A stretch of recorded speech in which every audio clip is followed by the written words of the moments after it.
এই ধরনের ছোট্ট একটি ভুলে হতে পারে বড় সমস্যা।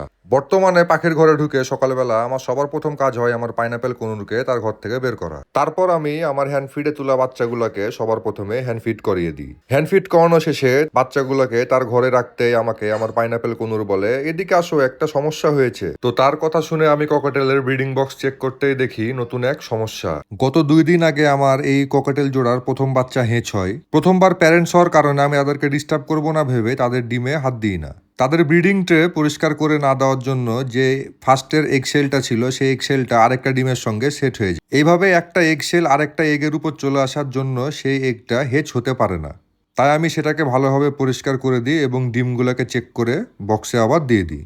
বক্সে দেওয়া শেষে আমার মেডিকেল কেজ থেকে 3 দিন পরে ট্রিটমেন্ট করা আমার এক ককটেলকে তার ফ্লাইট কেজে ছেড়ে দিই। অতিরিক্ত গরম হওয়ার কারণে এখন পাখিদের ট্রে ভালোভাবে পরিষ্কার রাখতে হচ্ছে, কারণ যে কোনো পোষা প্রাণী সুস্থ রাখতে তাদেরকে পরিষ্কার রাখার কোনো বিকল্প নাই। তাদের ট্রে পরিষ্কার করা শেষে আমি ভালোভাবে তাদেরকে খাবার দিয়ে দিই এবং আজকের মতো এখানেই ভিডিও শেষ করি। টাটা।